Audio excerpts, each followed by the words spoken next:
viewers, welcome to my channel. আমার আজকের recipe হচ্ছে মালপোয়া।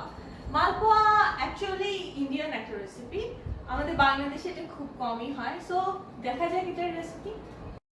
এখানে আছে 2 কাপ ময়দা, অল্প একটু এলাচির গুঁড়া, 2 টেবিল চামচ কনডেন্সড মিল্ক, আধা কাপ সুজি আর 2 কাপ চিনি, তেল আর বেকিং পাউডার নিতে হবে হলো 1 চা চামচ। আর আমার কাছে যেটা আছে সেটা হচ্ছে গুঁড়ো দুধ। এটাকে আমি মিক্সচারের সময় ঠিক করে মিশাই নিই। এখানে ময়দার সাথে আমি মিশালাম হলো সুজি,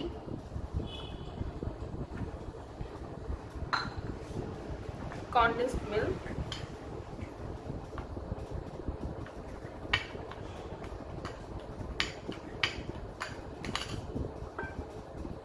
আর সামান্য একটু এলাচির গুঁড়ো। এটা জাস্ট ফ্লেভারের জন্য।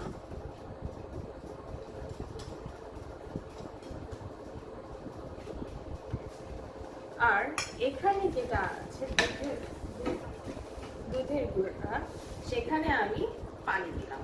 পানি দিয়ে এটাকে এখন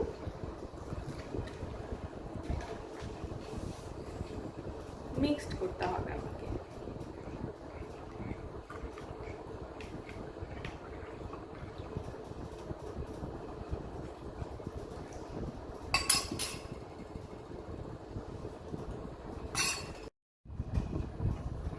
এইটা মিক্সিংটা বেশি থিকও হবে না, আবার বেশি লাইটও হবে না। এটা একটা নর্মাল মিক্সিং হতে হবে।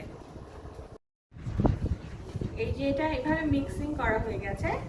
ভালো মতো মিক্সিং হওয়ার পরে আমি এটাকে হাফ অ্যান আওয়ার এভাবেই রেখে দেবো, না হলে আমার পিঠা ফুলবে না।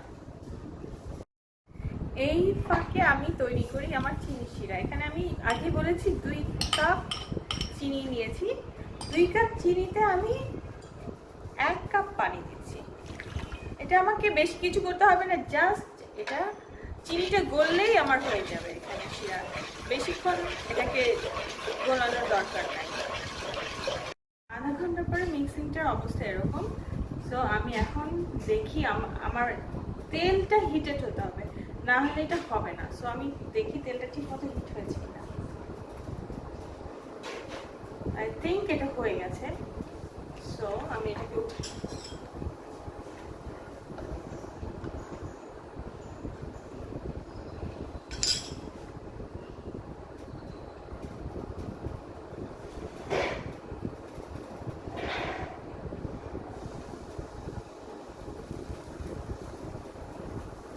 এখন আমি টেম্পারেচারটা একটু কমায় দিতে পারবো।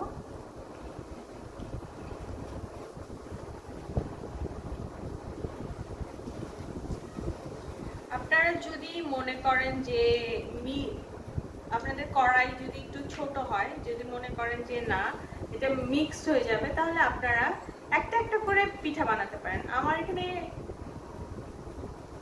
আমার ফ্রাই প্যানটা বড় দেখে আমি এখানে 3টা করে দিলাম।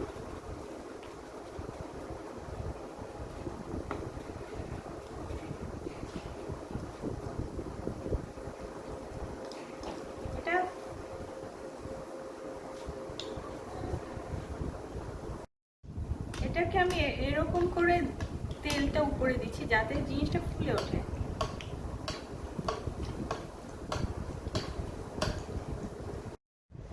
এই পিঠাগুলো আমি ভেজে ফেলেছি, দেখেন অনেক ফুলে গেছে এবং তুলতুলা। আমি এটাকে এখন এখানে চিনি শিরার মধ্যে দিয়ে দিচ্ছি। এখানে আমি পিঠাগুলো দিলাম। এখানে এই পিঠাগুলো 1 ঘন্টা থাকবে, তাহলে শিরাটা পুরোপুরি ভিতরে ঢুকে যাবে। তাহলে ওয়েট করি 1 ঘন্টা। এই যে আমার মালপোয়া একেবারেই তৈরি। পুরো রসটা এটার মধ্যে ঢুকে গেছে, ফুলে উঠেছে।